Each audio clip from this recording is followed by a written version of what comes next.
Hey, Redcasters, be sure to subscribe to our channel and ring the bell to be notified about our latest videos. Go Big Red. Welcome to the Go Big Redcast, the Husker Fan Sports Show.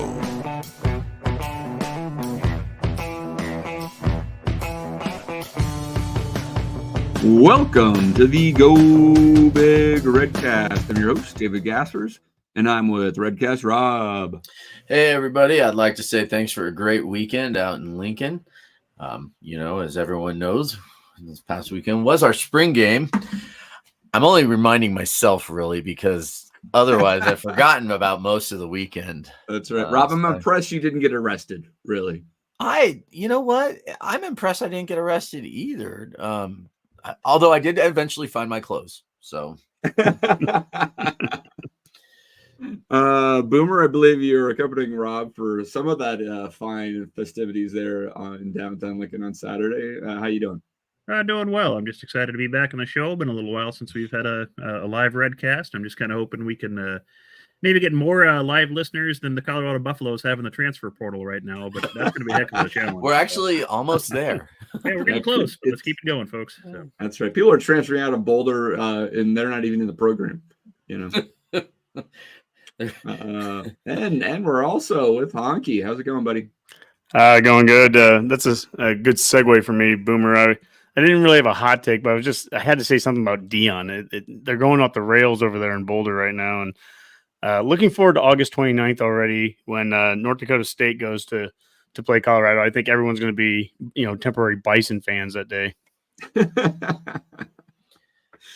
Very, very true. Let's go. Yeah. Well, we'll get to the actual football season soon enough, but spring ball has wrapped up, and Honky, I really enjoyed that Matt's Rule you did a few weeks ago. It was good stuff. I'd love to hear Mac's thoughts and yours, I suppose, but mostly Mac's. But obviously the spring season finished up on Saturday with a crowd of 60,000 there in Memorial Stadium. I can't remember which. Was it White won 25-22? Is that right? There were so many great jerseys and quarterbacks switching sides. I didn't know if you could even really accurately keep score, but Hunk, I presume you're at the game. Maybe just some broad takeaways from the weekend and the festivities with Nebraska football. Yeah, it was a good weekend. The game, overall, I thought it was a fairly clean game. I think we had 2 interceptions, and the quarterbacks, they did a nice job of rotating them around to play with all different teams. So at no point could you sit there and say this quarterback was playing better than the others because he was only playing with the top receivers against this defense. Like that. They really rotate them all around. Yep. So you guys see a lot of different looks there. I'm going to focus on quarterback, I guess, just to start off, is that I just think in general, without trying to argue who's going to be the starter on day one or not, I think a lot of people have their minds made up already there. But I would just say the position is so much better looking right now than what we saw in November when the last season ended. And so I think that's a really good sign for a number of things. They recruited well, and I think they hit on some of those recruits. And then to have a guy like Harburg coming back, that developmental program, you're seeing some development out of him too. He looked a lot better than he did last year in the pocket. So, I'm happy there. It was a fun day. It was a good day. Nice temperature out and everything. Had mom and my sister with us, with Rob and I. Alex didn't make it very long. The fireworks went off and he was done. So that was too bad. But Kathy and him went down to the Union to watch it on TV, and so it was a good day though. Good day overall. Go Big Red. Yeah, I mean, when I don't show up, is the weather is fine, right? I mean, last year it was not exactly a temperate climate, and actually, I think I bought this hooded sweatshirt at one of the stores because it was so dang cold. So that's good to hear. Did you guys run into anybody that like anybody famous, or anybody run into us and think hey, they met a celebrity? Famous. Well, actually, at one point, Honky and I were walking around the campus on Friday. We usually, the Friday before the game, it's kind of becoming a tradition, I realized, Honky. we meet up on campus, and then we take a walk around and look at the Go Big project. And we walk around the stadium. We do a full lap around there. Usually we'll run into, Tyler Kai at some point. I actually saw him on Friday, right before I met up with Honky, I think it was, for the baseball game later on that afternoon. And I mean, not really. I mean, we did talk to one former player from like 2018 at this new bar called Vinyl. Was Josh Williams or something? Yep, Josh Williams. He's living in Lincoln now, doing some stuff with this guy. And we just talked with him about the podcast, and Honky obviously was like, I know exactly who you are, and you were recruited from here, and you came with this other recruit from this school, so it's typical Honky fashion. Yes, really, that's the experience you usually have when you. It was a good time. On Saturday morning, I started out about 7:30 in the morning. I got a text from my buddy Craig Coleman, and he was just like, breakfast ? So of course my initial Malachi's dad, is that what you're Malachi's saying? dad, yeah. And as you are the fan club president, apparently. I am the fan club president, and he texted breakfast ? So of course my initial response was, let me put some pants on first.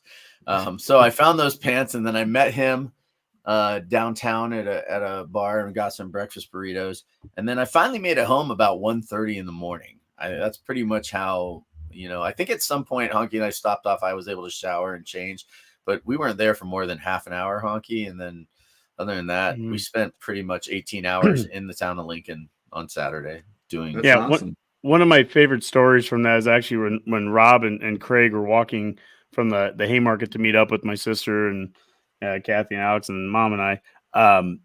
Craig's like, yeah, this kid walks up behind him. He's wearing a Malachi jersey. And this kid walks up behind him and Rob, I guess you'll know it better than I do. You were there, but essentially said something like, oh, Malachi, he's good, but yeah, he's got a real attitude problem or something along those lines. And Craig's like, what? What do you mean he has an attitude problem? So the kid starts going on and on about this and this. And in high school at practice, he was always on other people and stuff like that. And Craig's like, so you don't think that maybe he was just upset that other guys weren't working as hard as he was? And, because, he's trying to get to a certain level. He's trying to see, and the entire team needs to be working hard around him so that, everybody can be doing this. And the kid's like, yeah. And the kid's like, well, and he's like, oh, by the way, my name's Craig. I'm Malachi's father. And the kid just right? Yeah. I've never seen skin tone change on anybody's face so fast in my entire life. The kid just went pale white. And backpedaling. And he was probably 18 years old, 18-year-old kid. But it was just funny because that's just the world today. People feel like they can say whatever they want to whoever they want. They never know who they're talking to, and it was it's like a real life Twitter experience, except you're actually face to face with the people that you're talking to. And then, and I didn't really, I kind of forgot about it too, because on Friday I went to the Herd Sports party after whatever, what do you call it? Their team party, their annual team get together or whatever there at Herd Sports Bar in La Vista. And I met Ravi Lula, who is now kind of in charge of podcasts for Herd Sports and doing all that. And, he's obviously got the show with Damon in the mornings. And I was chatting with him for a while, and he gave me a ride back to my hotel that night and dropped me off. And then that morning I'm walking around with Craig, and this car is turning left, right behind us. I turn around and it's him. And I was just like, learn to drive. And he looks up real quick and he's like, oh, hey, how you doing? And then of course we're walking across the street, and who should I run into?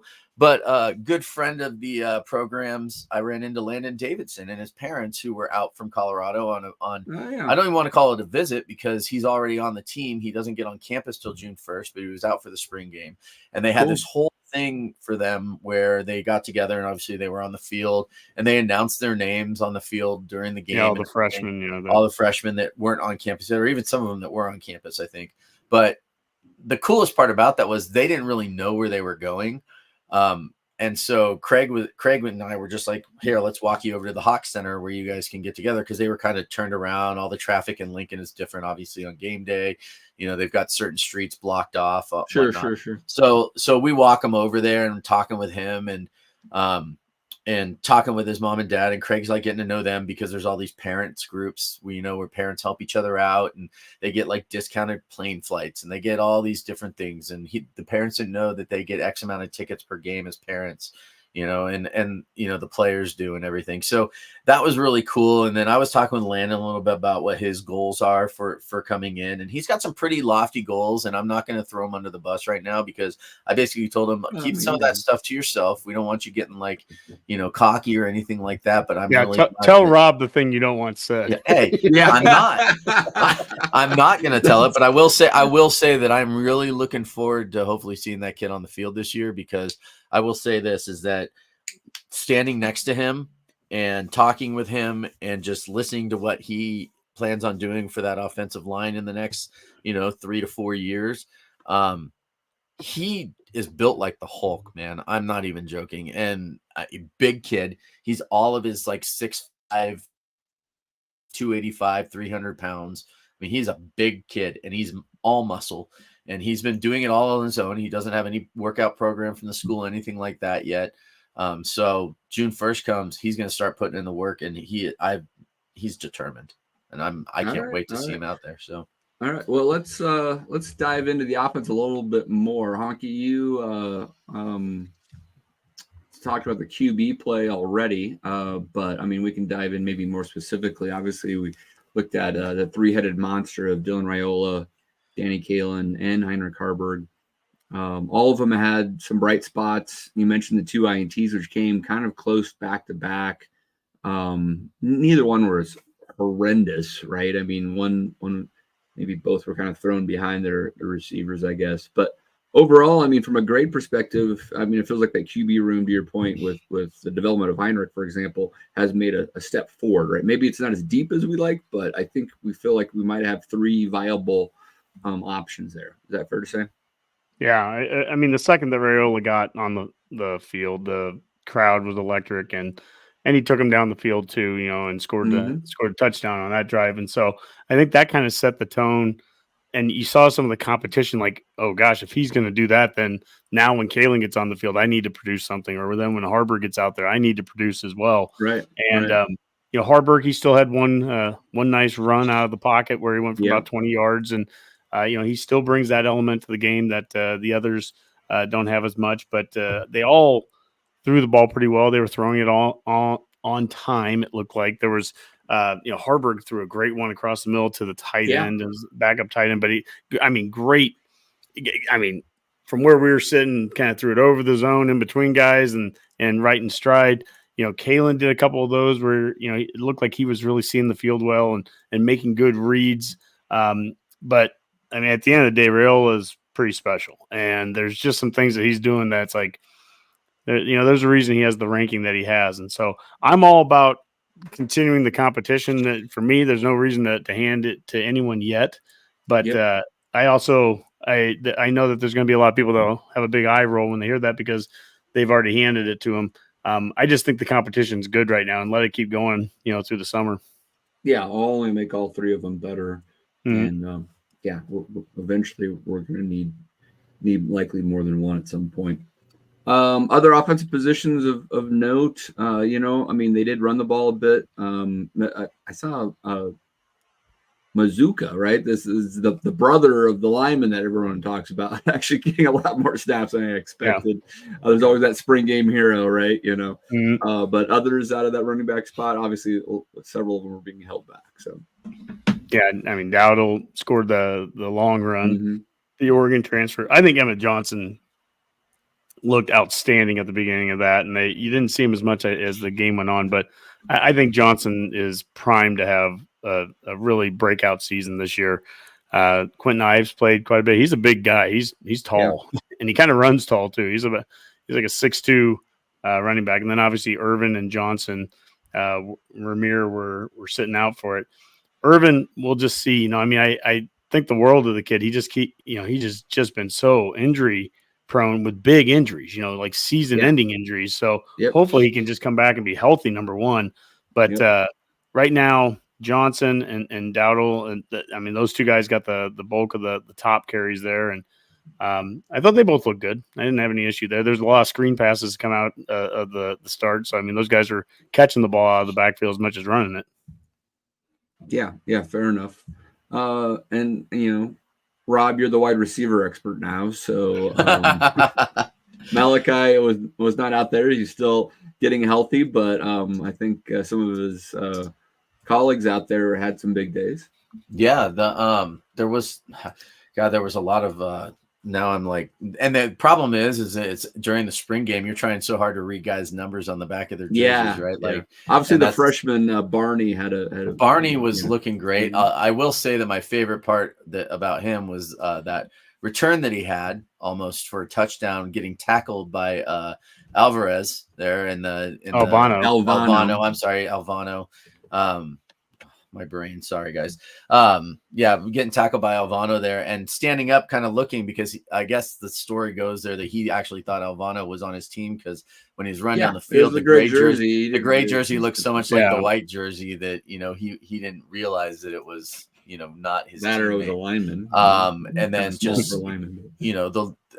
there was the speed on the wide receivers is incredible. Some of those guys getting outside on the catches. I'm just like, God, who was it who caught the long touchdown? It was Lloyd, right? It was Lloyd. Yeah. So, the wide receivers, they rotated him a whole lot. There was a lot of the young guys out there. That was actually kind of the coolest part, was that not a lot of the starters, or presumed starters, were playing, older players. So a lot of these younger kids and transfers were out there really getting an opportunity to showcase everything. There was unfortunately a couple of injuries out there, and it was bad. One of them we watched, kid just stood up and then Demetrius Belly, like really good. He stood up right in front of us, took 2 steps, and just collapsed. Right there, and they didn't. Poor kid, man. He was not doing well after that. So, and the worst part is that it was like a cleat or something that got caught on the turf. It wasn't even like a hit injury or any contact injury, anything like that. It was just him another case for the grass, right? Another case. I think Honky tweeted that out from the stadium or something. That's exactly my thoughts when we had a couple of those injuries go down. Anytime it's leg injuries of knees, any of that, I just immediately think of Rule and what he's talked about with the safety of it all. And so they they replaced one of the field turf practice fields and turned it into grass, but obviously they haven't done that with stadium. I'm just curious, how many more years he'll go without wanting to make that switch too. Yeah, it is interesting. I don't know the ratio of college football fields on turf or not. It feels like the technology of natural grass, and a lot of it's actually, like, I know a lot of the Europeans soccer stadiums, which play all through the winter, right? They do a hybrid where they actually have grass and artificial turf, together. It's like, I don't know, it's like science, right?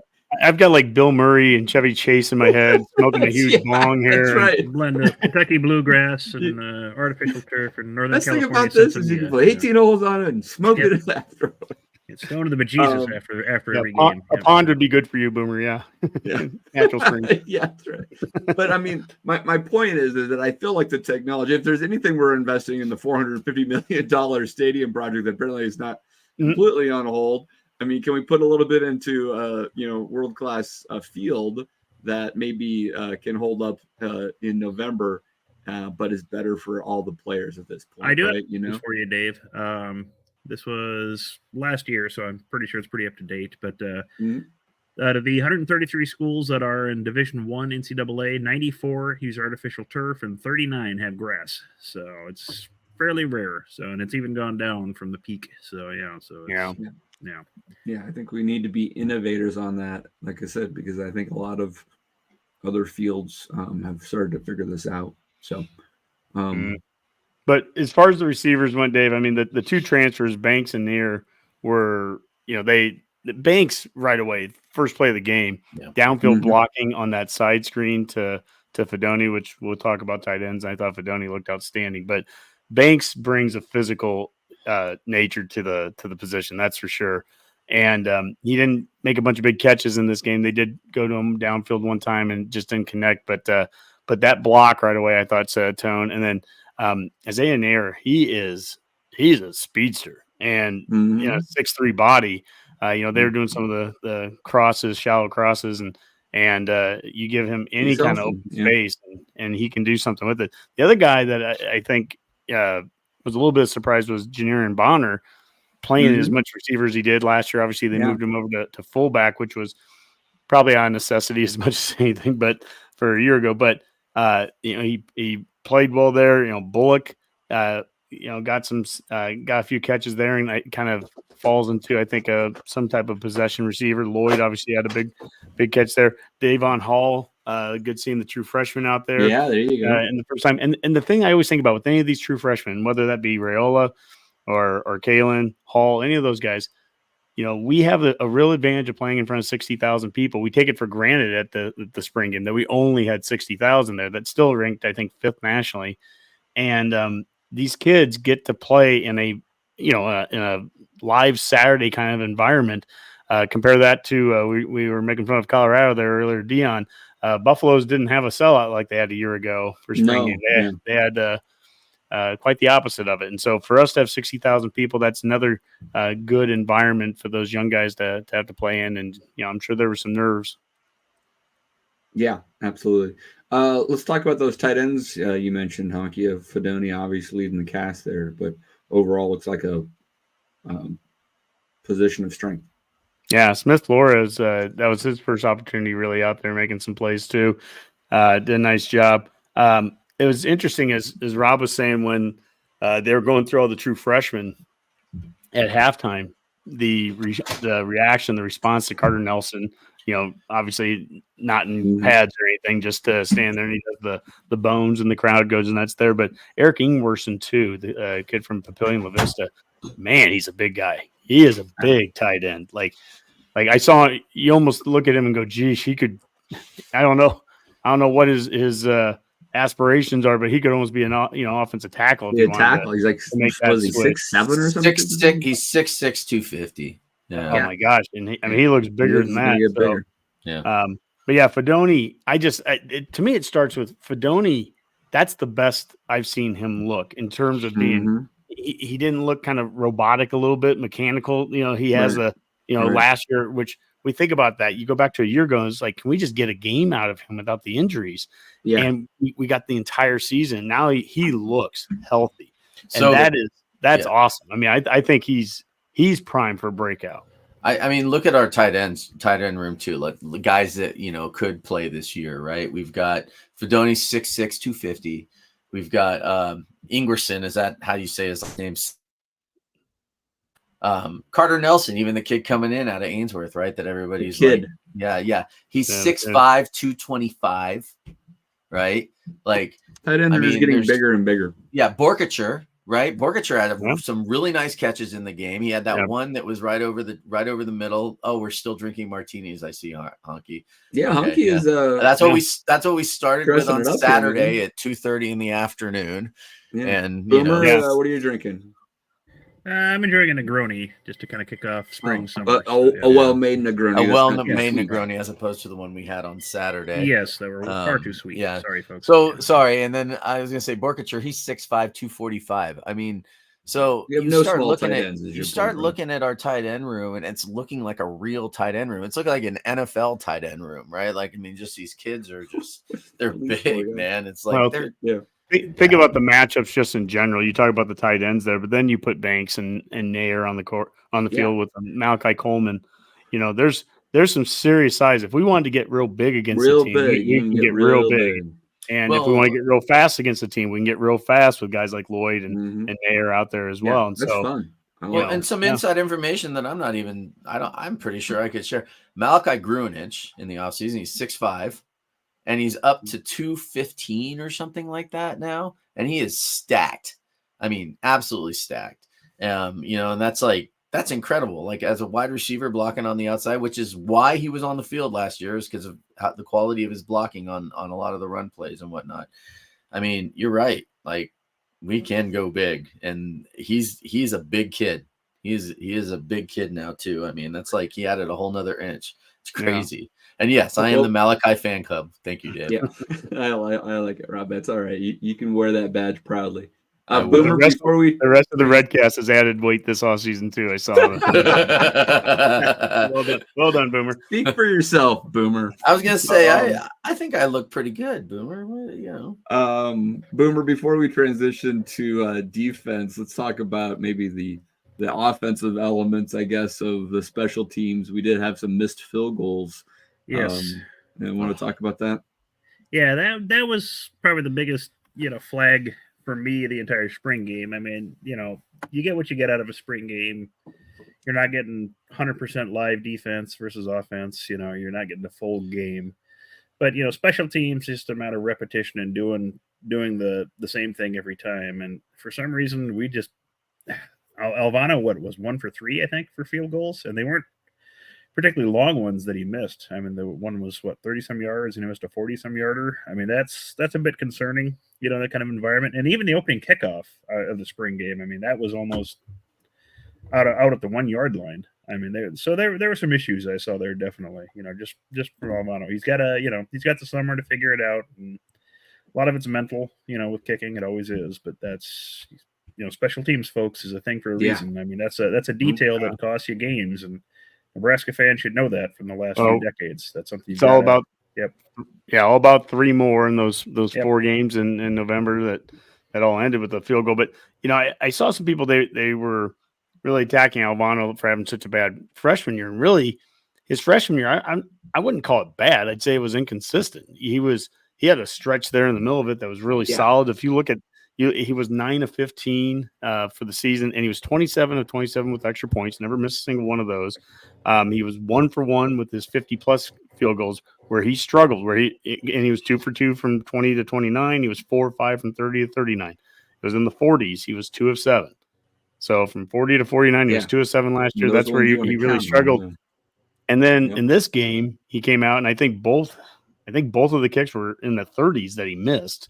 And then he made like the 40-yard one. He made the longest one. Point being, it's not the game that you wanted to see from him coming off of that freshman year. I thought, again, I didn't think it was a terrible freshman year. I just thought it was inconsistent at times, and he was really good for a few games in a row, and then inconsistent at others. But that was his best play might have been that tackle. I guess if he's not a kicker, he could be a linebacker. But we need.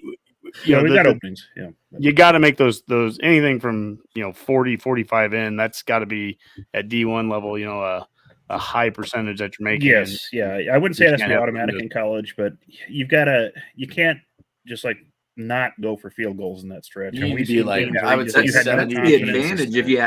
Yeah, Boomer, if you have something that you feel kind of automatic, that really does change the complexity of your offense, where you do get stalled. Then if you run into a scenario, we're going to get the 3. How many times in the past where we just felt we couldn't kick a field goal, even though we're 40 yards away? It could be 4th and 8, and we still feel we have to go for it. I mean, that's a you want to get out of that right there. You come away, you don't convert, you don't get points at all. The other team gets the ball in the 40 somewhere. I mean, that's huge. You've got to be able to make those field goals consistently. I mean, you're not going to be 100%. I get that, but it's got to be a consistent thing, and you've got to have a threat, in that 40-yard range. So, and he's going to have some competition coming in here, right, over the summer. So, right, isn't there? We signed another freshman. No, that's a punter. So, is that a punter? Cook's kid will be. But I mean, I just think in general that kickers sometimes they can get in their own head as much as anything, and we've had other examples of guys that Alex Henry struggled early on, and then Drew Brown, go back to that BYU game, the first game of the Riley era, and missed a couple just chip shot ones that really hurt us.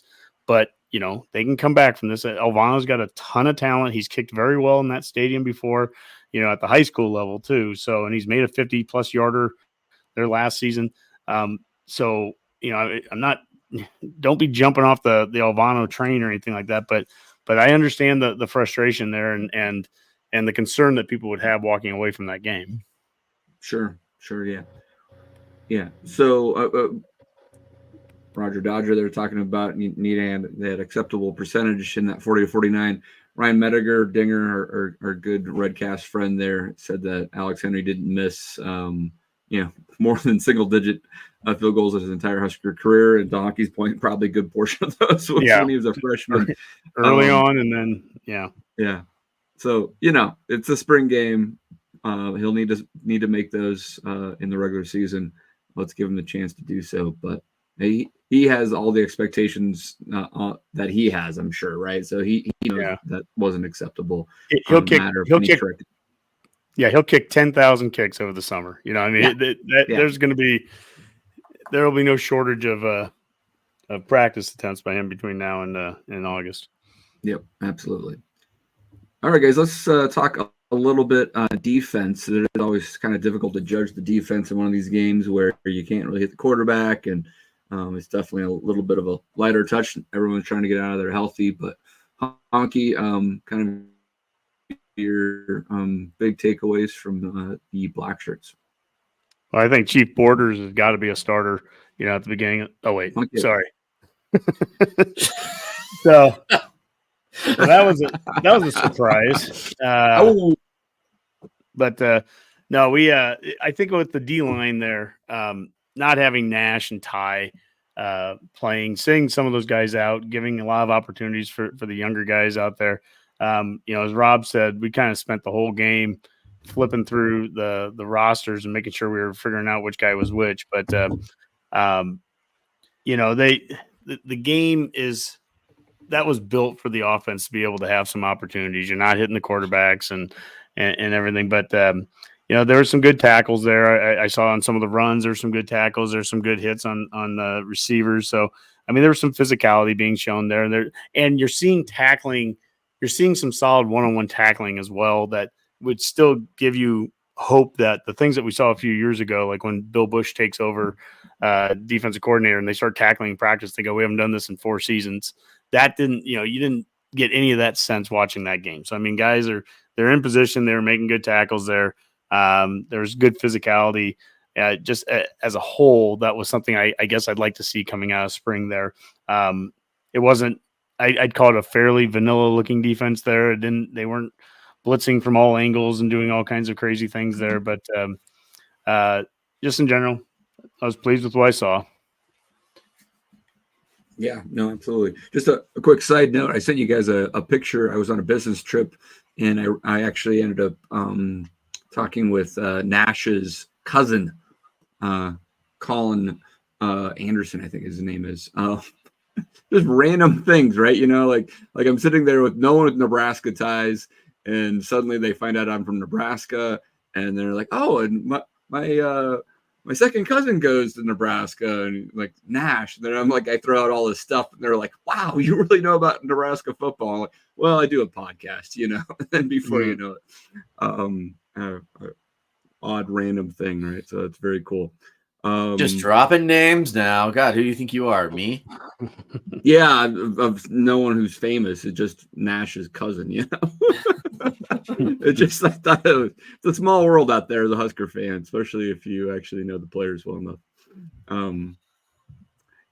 Yeah. Anyway, Boomer, Rob, anything on the defensive side that stood out to you? Rob, you mentioned how vanilla it can be. Yeah, it was. I honestly wasn't even really watching the defense as much as a lot of the starters, like I said, were sitting or didn't play a lot, and I was more curious, keeping an eye on the offense either way, because like the way they set it up and what Rule said it was going to be.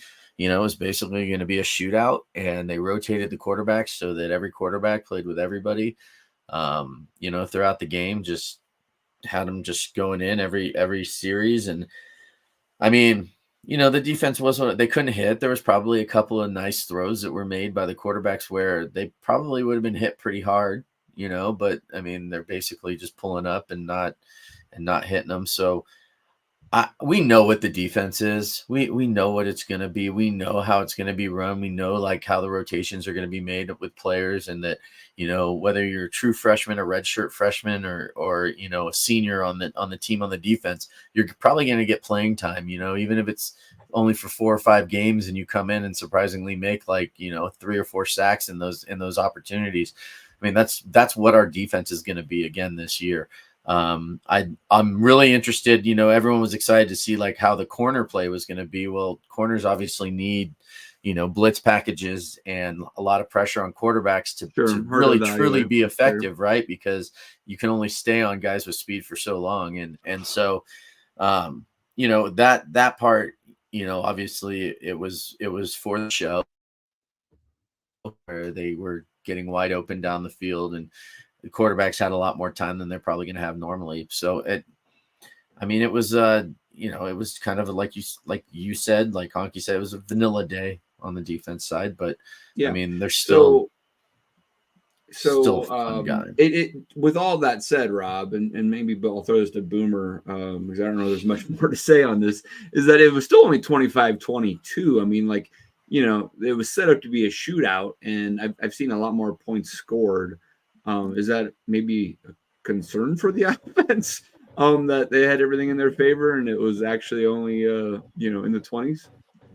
Oh, I wouldn't be too concerned about anything that comes out of a spring game, outside of injuries. Well, that'd be one thing on defense. When Blyhill went down with a knee injury as well. I don't think his is as serious as Demetrius's was from what I've heard. So we should be seeing him back. I mean, spring games, you're not going to be, throwing everything you've got out on the field. The offense is cycling, like we're switching quarterbacks from side to side, so they're not getting in any particular rhythm. The defense can't, isn't going to be going all out on everybody. So it's just kind of a subdued thing. You're just kind of showing little bits and pieces, giving people a taste. It's that appetizer to kind of wet everyone's whistle for the season. So I don't ever take a whole lot away from the spring game. Just overall, you can just find little bits and pieces to look at. That's the truth. Yeah, in general, defense doesn't really, I'm not concerned about it. I'm more interested going into this season just to see how, Big Ten teams, after having a year to look at the, the defense we run, how are they going to react to it, and what is our defense going to do differently being in the second year of this, this kind of defense. So that's going to be the big thing I want to see going forward. And you're not going to get that out of a spring game. So that's just a fascinating thing to wait for the regular season. So yeah, the X's and O's will be interesting in year 2 of Tony White's team. That's very true. All right, guys. Anything else spring game or football related that we want to finish this off with? Honk, was there any? I mentioned a couple of random players that shown here that may not actually have that big of a day in spring. That's always a spring game tradition, where you have like the random running back or whoever. Was there anybody that stood out to you that was like, oh, that's a pleasant surprise, but I don't really expect a lot from them? I mean, you mentioned the running back. Is it Mazuka? Is that how you say the last name? Yeah. I mean, and I know that Rule had mentioned that last year they were close to putting him in at some third down back stuff. But he got his share of carries there. I will say there's two young linebackers, McGahee and Shavers, the two kids down there from Florida, and then of course I guess the same token Barney too from Florida. That was maybe one little bit of a takeaway of. We got some kids from that Miami area, and they're all balling out right away. And that's cool. Compared to what we've had in some previous classes where there are times we've hit Florida hard, and then all of a sudden, within a year, those guys are gone. Hopefully that's not the case with these guys, but also the fact that they brought some athleticism on the field, and they look pretty good for being that age. So hopefully that translates over to spring. I like it. All right, guys. Let's hit a couple other sports while we're together here, and let's go around the Van Horn and talk all things Nebraska baseball. And we haven't talked a lot of baseball this year. RPI still healthy, Rob. 20 or 21. I've seen both numbers out there right now. Yeah. Thanks to last night where Jackson Brockett had a no-hitter, the first single pitcher no-hitter since 1954. Is that right, Boomer? It was the first single pitcher. And then there was a guy in like 1983 that had like a 7-inning no-hitter, but complete 9-inning no-hitter. Yeah. Yeah, we don't count that. Yeah. No. Yeah, the 7 game is still impressive, but point is, very long time since that had been done. I remember we had a collective no-hitter during the mid innings of that Texas game that we won. Remember that, where we went 15 innings and we had a no hitter in the middle of it through 4 pitchers. But yeah, it was and the best part, my favorite part about it was I was listening to it on the radio, and then didn't tune into the TV until probably the last inning and a half, and my brain, I was doing other stuff, because that's how I grew up, listening to baseball like you listen to anything else in the background, right? It's not just background noise. It's it's calming for me. Yeah. And then I didn't even realize until he was 1 out away. And I was like, oh, he's got a no hitter going. And then, then obviously. At least you didn't jinx it, Rob. No. Yeah, you don't mention it, Rob. Yeah, No, you can't mention it. Well, I love listening to the announcers kind of skirt around it where they're like, all right, well, here's the box score is, for them, no hits for this team, blah, blah, blah, blah. They don't mention the pitchers pitching a no hitter. They just, that's my favorite part about it. It's not like MLB now where a guy goes 6 innings on a no hitter and they're like, no hitter alert. And they're sending out notifications to tune in. I am notoriously bad at jinxing no hitters. I have in the past had texted my cousins always who are big baseball fans like me. And it just ruins everything. I was at a Rockies game 2 years ago with my wife and kids and Herman Marquez was going and he had a no-hitter. We got into the stadium late, maybe 3rd inning, and I look up finally after getting the kids situated, all that type of stuff, and holy cow, he hasn't given up a hit yet. And I can't say anything, right? Because I'm it's a dream of mine to actually watch a no-hitter in person. And so got to the 5th or 6th, and I point out to Katie, my wife, I'm like, oh, it's a really interesting scoreboard. I can't say it to her, but I keep on trying to give her an indication. She's played softball when she was younger, and no hitters are relatively common in softball, especially at the high school and college levels. And so it gets to the bottom of the 8th, and it's he's gone 8 or it actually might have been the top of the 9th. It was really close. Everybody's standing up. She's like, what is going on? Finally gives up a hit, and I'm like, it was a no-hitter. He was 2 outs away, and I'm like, oh.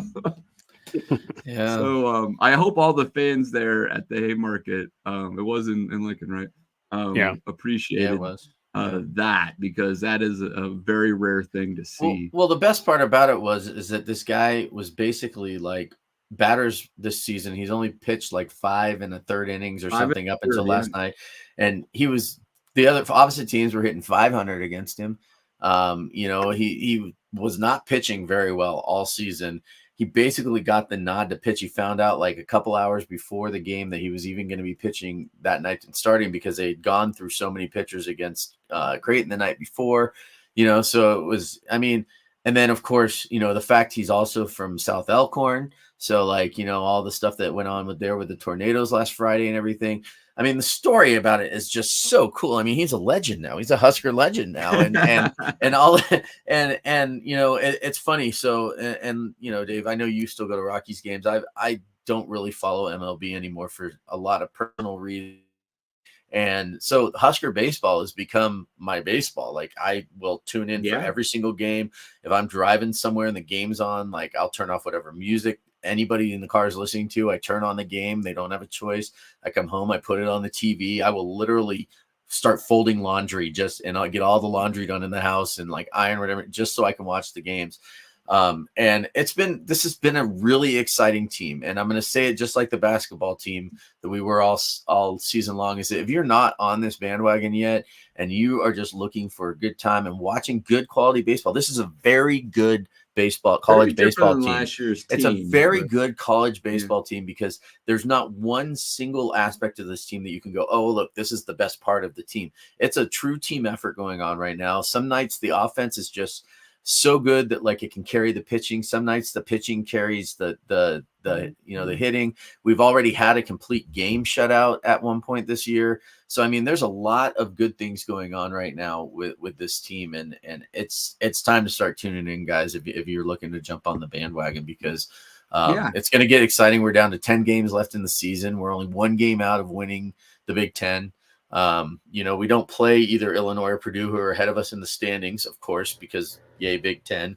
But I mean, they do play each other though. So but they do play each other. So they're going to have one of those teams is going to have to lose. And we have games. Indiana, who's right with us. And we have Indiana who's tied with us right now. And I mean, it's coming down to it, and it's coming down to nuts and bolts of the season. And we're going to make a regional. I don't know if we'll host one. And if you go on Twitter at 11.7, so 11.7 college baseball, they have a field of 64 projections, second edition, and they have Nebraska hosting still. They have Nebraska hosting a regional. Yeah, I can see with the metrics. With Georgia, Southern Miss, and Omaha coming here. And we draw people too. That's another. That will help. We're averaging over 4,000. Let's slow down and talk about all so that. Excited though, Dave. Yes, I can tell. Let's talk about sport. Come on, Rob. You got to pay. All that would have to happen for us to actually host, because that's what we always want to do, right? Because like back in the early 2000s, that was a big deal. We would host a regional, and we ultimately hosted multiple super regionals, and that is when the fans really show up for Nebraska baseball, and it is a significant home field advantage. So I do think that would be a big deal, because the odds of getting the super regional goes exponentially higher. So the RPI, because of actually having some success in the early non-conference, even though we lost a couple of games, we really could have had a shot one. We did all right with some of those other series, Charleston, for example, where our RPI is just, it's not going to fall that far off. So I think if you win enough games and keep that RPI in the low 20s or even into the teens, it gets you into the discussion to begin with. The committee is going to look for, a northern team, if you have a decent RPI like we have and you win the conference, that is going to look really good on their resume, right? Because they're going to want to reward someone who won the Big Ten. So the question is, can we actually win the Big Ten? We're not going to have tiebreakers over Illinois or Purdue, because we don't play them. We need to take care of business going forward. We've got 9 Big Ten games left. We are going to want to win as many of those as possible. Obviously, win the series. We don't want to lose a series like we did against Rutgers. That really is crushing us. But if we can beat Minnesota, beat Indiana at home, right? And then is it on the road at Michigan State? Is that right? Yes, it is. Yeah. And that can be tricky up there. So, I mean, definitely win all 3 of those series. If you can maybe go 7 of 9, maybe that's enough to get the conference championship. Now we're talking about it, right? You've won the Big Ten. Your RPI is competitive. They want to probably have a Midwest host. They'd like that if they could. Now we got a shot, Rob. You're right. And so the key there, and Boomer, correct me if I'm wrong here, but we actually have to submit to be a host to a regional, right? I mean, you actually have to show that. Yeah, I believe you do. Yeah. Yeah. Hmm. So right now we haven't done that. I think this year, I hope they do, right? Yeah. Right now, Purdue and Illinois are atop the conference at 11-4. We're in a 3-way tie with Indiana and Michigan at 10-5, and then Iowa's at 10-8, and then it drops down to Ohio State and Michigan State at 7-8. This last week we went to the Iowa game on Friday night. Mama Honky and my sister, and then Rob and I were there. It's great that they sell beer in the stadium. That was our first opportunity to have that. Baseball so well. Yeah, not so great for the people sitting around us and my dancing and yelling and having a good time. Yeah, Rob was Rob. But that took the series from Iowa, won the first 2. Second one handily. That first one we were down 1-4, and I'll give Rob his credit. Rob said we're going to win 7-4, and by golly, we won 7-4. So he threw the score out, and we went on a 6-0 finish. Don't give him that ego, Honky. Come on. Yeah. But I'll tell you, man, Creighton's killing us, man. It's just the midweek games. Creighton has killed us, and they're not that good in the Big East. Is a weird thing, which is their RPI is fine, but the midweek games have not been kind. Again, it is better than last year. Last night was an exhibit of that, but it's still a frustrating thing with this team. Yeah. Do you see that they were throwing some shade at us, the Creighton people there at Charles Schwab Field, and they spelled Creighton wrong at one point. Yeah, they said how Nebraska. Yeah. Yeah, they had Creighton the G and the Without an H. E? Well, back you know in the day. ends for knowledge. Yeah, I was like, good Lord, wait. that's an expensive education. The to C get is a for Creighton. spelling. It Yeah. got a little sibilant on it. Yeah. There you go. Oh That's man. hilarious. Dave, I don't know how much they've taken this into account, but it's been kind of a fun point of contention this week with some Iowa fans on Twitter. Nebraska draws 5,000 fans on average to games. Yeah, we're usually in right? the top 20. The closest, in the top 10. we're number 11 this year, only behind like 9 SEC teams and Southern Miss or something like that. That right? sounds about right. That's how it usually works. But the next closest team in the Big Ten, and we're including the new Big Ten as well. So the new schools like Oregon and Oregon is 2,000, right? Penn State is third with 1,700. Iowa, who is the one saying that we're just a bunch of bandwagon people watching baseball, draws 1,000. How many do you think? Throw me a number. Northwestern draws per game. It's 6. I'll say 177 or something like that. You know what, Dave? You should give them a little more credit than that. They draw 298 average. 298. Yeah. And I mean, that's pretty good for a school that doesn't even have a football field anymore. Yeah, it's true. That's true. They're going to play in a practice facility this year, but it'll be right on the lake. It'll be nice. No, I mean, that's typical. I mean, we've broken this down. I've had a fascination with college baseball attendance, and the SEC, in particular, the SEC West is phenomenal, right? They literally actually turn a profit at LSU and Mississippi State. Ole Miss also has huge crowds. And the all the SEC really has good attendance. It's definitely a thing down there. Nebraska is by far the most successful attendance-wise outside of the Deep South, and it's not even close. And then actually Creighton is typically number 2, and then Wichita State's 3, somewhere in that range, right? And then outside of Oregon is the other team, kind of in at least warm climate. That Creighton averages 1,600, right? 17, almost 17. Yeah, that's actually low for them. They've done a lot better in the past. What does USC normally average? I know they're building a new stadium, so I don't know, they might be playing in somebody's backyard right now. Yeah, they're only right now they're around 670 some odd people a game. But in the past they've been a little bit better on that. I mean, Arizona and Arizona State typically are the best in the old Pac-12. Obviously the Texas schools do quite well, but in the actual real cold weather schools, it's not really even close. When Indiana is good, they've done more in that 2,000 to 3,000 range. Illinois can do okay when they're really good, but when they're not good, they don't show nearly as much. Whereas we're far more consistent, and it does help that we have some. Occasionally I'll have a big series with Creighton or whatever, and we get big numbers, but we average easily 5,000 plus or minus. Yep. Yeah. So I do, Rob, to your point on that one, they will look at that, and that if we can say, hey, we're going to have a really successful regional here with a great atmosphere that's going to look good on ESPN. Yeah, we just have to have that. That's almost a given, though. They all know that already. Yeah, that's not a surprise to them. We have to have the metrics and the conference standing, I think, to justify it. So, Dave, you said we're in the lower 20s right now, RPI wise. We've had some decent seasons the last few years that we've made regionals, but where have we been sitting at RPI wise the last few years, kind of in general? I mean, have we been anywhere that high? No, nowhere near it. In the 40s, typically, we're usually trying to creep up in the 50s and the 40s. I think one year we got up to 37th or something like that. It's about the highest we would have gotten.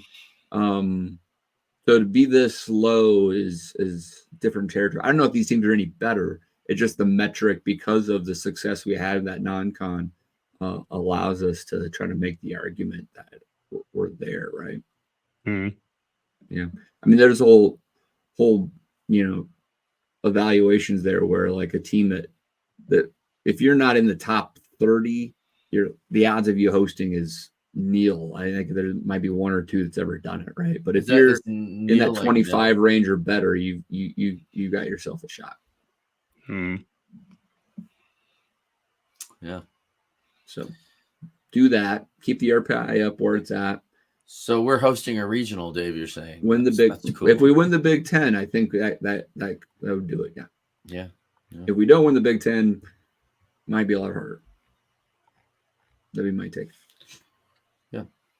All right, guys. That's fun. It'll be a fun last month of the season, and Big Ten tournament still in Omaha, right? They haven't moved that thing yet. Yeah, I don't think so. I think it's still there. Hopefully, it stays there forever. That would make more sense to me. All right. Well, let's wrap this up. We are getting close to an hour on just some kind of news and notes on Nebrasketball. Rick Mass today announced that he is going to have knee surgery and will not play next year, but he is not leaving the program. So he might be back. And I don't know, is he going to be 26 or something when he would play? Yeah, but in college sports nowadays, that's fine. Yeah. I mean, you know. I'm actually trying to train. I might play next year too. So it's okay. I mean, it's like, you know. Rob, we had a scrappy 5'9" point guard. Go for it, man. You know, I might be coming off the bench as a walk-on and like junk time at the end of the game or something, but you know. But I mean, so Boomer, I mean, a significant transfer portal season again. You know, some disappointing guys left. Jamarcus Lawrence and CJ Wilcher, I would have much rather have just kept here. Some of the surprising leaves as well. But we do have the kind of at least the core of Juwan Gary and Bryce Williams back. And obviously Sam. I think that's really important. And they've done a good job of landing some guys that should be able to fill in those roles. And some different, you know, kind of body types as well. 7-footer from Washington will be interesting to see how well he can contribute. What do you think the status of the program is, Boomer? You feel bullish next year? I wouldn't say I'm bullish. You know, it's just because it's, you know, that was dumb of me. Boomer's almost never bullish on anything, really. No, very little. Yeah, definitely a lot of bear market going on with Boomer. But, and especially when you're involved in Nebrasketball, if you're bullish on anything in Nebrasketball, you're a very new fan. But it's definitely interesting to just see just kind of this approach that, you know, Hoiberg's has to take now, and he does seem to be, you know, pretty portal heavy with this, and that's just kind of the way it is. I mean, I think like on our scholarship chart, what do we have? Like one junior, one sophomore, no redshirt freshmen. They were very senior heavy, and you know, a couple of freshmen, you know, players. I mean, it's just kind of the nature of college basketball. It's kind of the nature of where Nebrasketball is as a program. That's just kind of what you have to do. So, you know, he kind of seems to be at least embracing where we currently are as a program with just what he's trying to get and what he's trying to bring in, and see if we can make something happen with this. So, I guess that's the big challenge of a lot of coaches nowadays is, you know, how much can you get players in the portal like this, find the right ones, identify ones that are going to mesh with what you have. Because you're probably only going to have about a year or so with your roster as you know it. So that'll be the mark of a successful coach for a lot of, you know, teams at the kind of level in Nebraska, or really any program nowadays, it seems. You just how can you identify guys right away that are going to mesh with what you've got and get something out of it for a year? But, well, maybe Casey will decide to come back, you know, or something. Can he come back?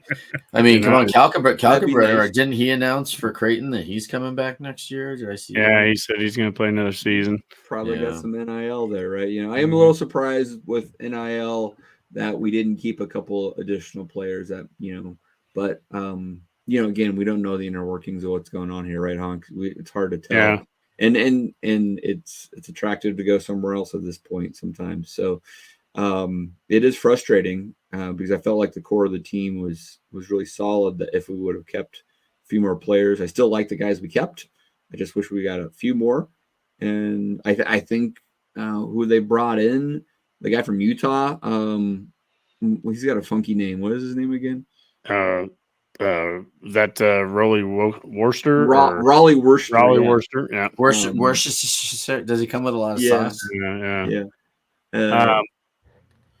Yeah. Big guys that can shoot. We actually have a big guy that looks like he's going to play defense, and that could make a nice difference in certain matchup situations, right?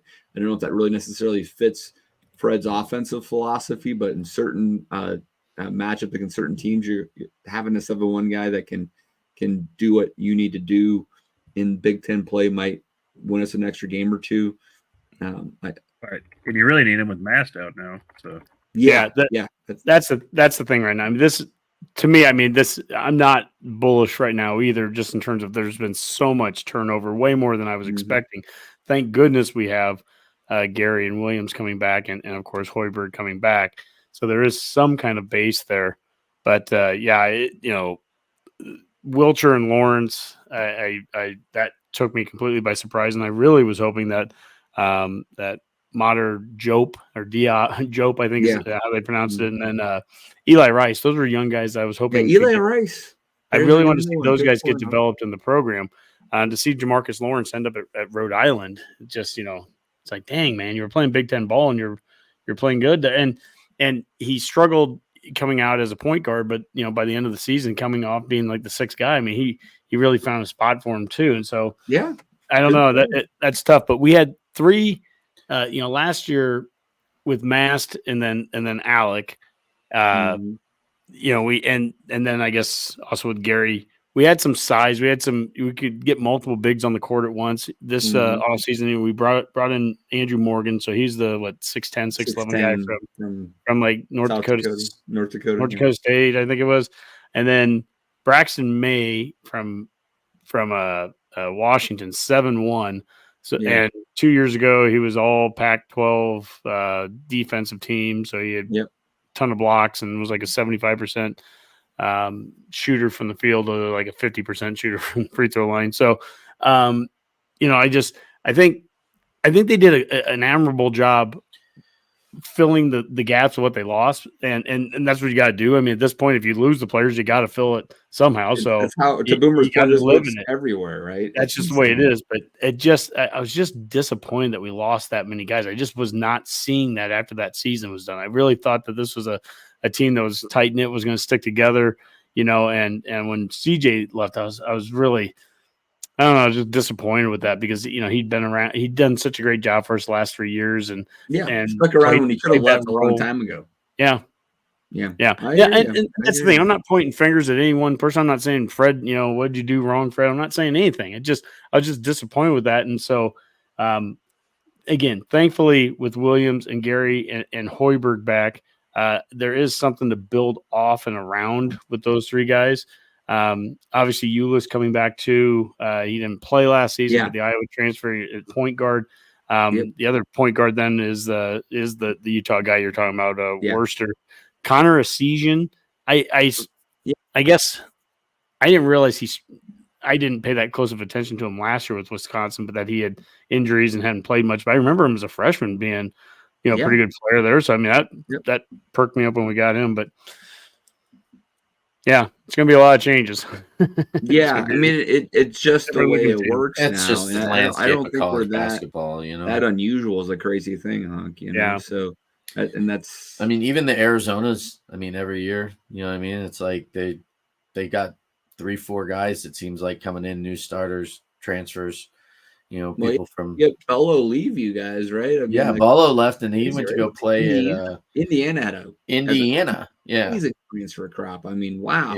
Yeah. I mean, it's hard to say. I mean, the funny thing is, like, if we were having this discussion last year, and we were like, Rink Mast who, right? Bryce Williams who.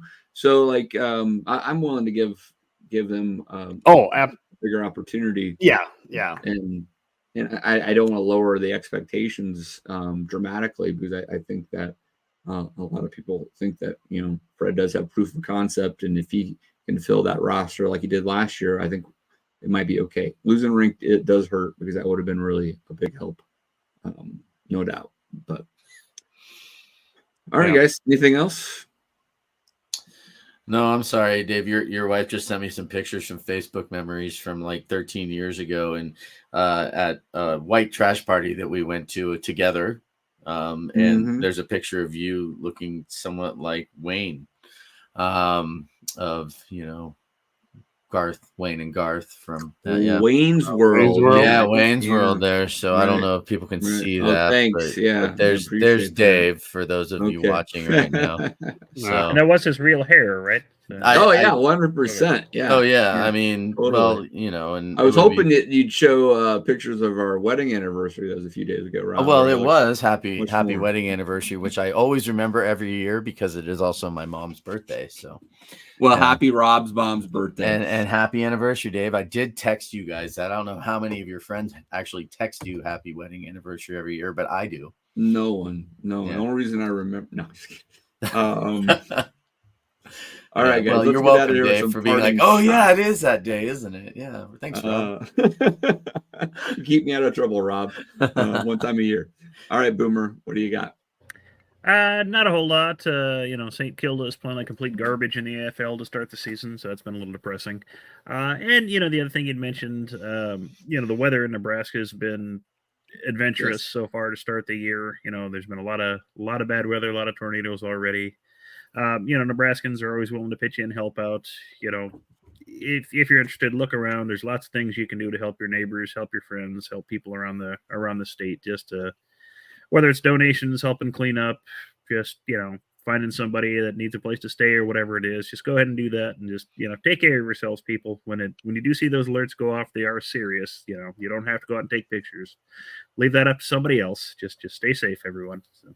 That's right. And call your insurance agent if you need them. Rob, what do you got? Well, first off, I just want to say that you think St. Kilda started off bad. Well, my North Melbourne Kangaroos have not won a single match yet this year. You chose the Roos as your team, and Rob. at the bottom of the ladder. But we meet this weekend, Rob. So that should really help. On a more serious and solemn note, we did lose a Redcaster this week, and also one of my fellow coworkers, Ryan Hutzel. He passed away in his sleep on Friday night last week, and he was well loved in the Twitter world and the Redcast followers, and his services are tomorrow. I just posted a little bit ago a link on Twitter or X or whatever it is you want to call it. I'll always dead name it. For a link to watch it live for those people that can't be there. If you do decide to attend, he's asked that you wear Husker gear or Yankee gear. Don't do the Yankee gear. As a lot of my Allo coworkers will show up in their Allo gear for him and just in support of his family and everything. So our thoughts and prayers from the Redcast are with his family, his two boys that he left behind, and his mom and dad. And I'll definitely be watching that loud, all those people, and so that's all I got. Thanks, Rob. Now Honky. Yeah, and I want to echo Boomer there on the tornadoes. Obviously, last Friday is a historic day in Nebraska. People remember that for a long time. I'm looking at a tweet here from Will Compton, and they did a T-shirt thing there with the bus and the boys, and they raised $66,000 to donate to 4 different tornado relief funds in Nebraska. It's pretty cool. One. Yeah, I mean, it's just cool when people, like Boomer saying, when people get together to, whether it's cleaning up afterwards or just neighbors or just people helping out, raising money, whatever it is, whatever you can do. That was a really rough day there for Nebraska, but how we respond is something that's always inspiring to me. The other thing is today is College Football Equinox Day. I saw this on College Football Reddit. 115 days ago, Michigan played Washington for the championship, and 114 days from now is August 24th or week 0 of the football season. So we've passed that mid point, and it's on its way downhill here. So we have a summer ahead of us. We've got summer workouts. We're going to see a few guys, probably a few more enter the portal. I know this week we saw like Raquan Buckley and Chief Borders. Yeah, I mentioned him earlier. So we've seen a couple of people enter it, but again, haven't had mass transfers. That's not really been much of an issue under rule. I'm guessing we'll still see a few more leave, but anyways, you're going to blink, and before you know it, we're going to be playing. It's going to be fall camp, and we're going to be going through 2-a-days and all that. So, keep the faith out there, Redcasters, and enjoy summer. GBR. All right. Sounds good, Honk. All right. Well, that was a fun show, guys. Hopefully baseball keeps this up and we'll have the need to keep on knocking out some weekly shows here as they make their stretch run. And looking forward to, the summer of the Redcast before you know it. All right, guys. Good show. Enjoyed it. For now, let's call that another Go Big Redcast. Go Big Red.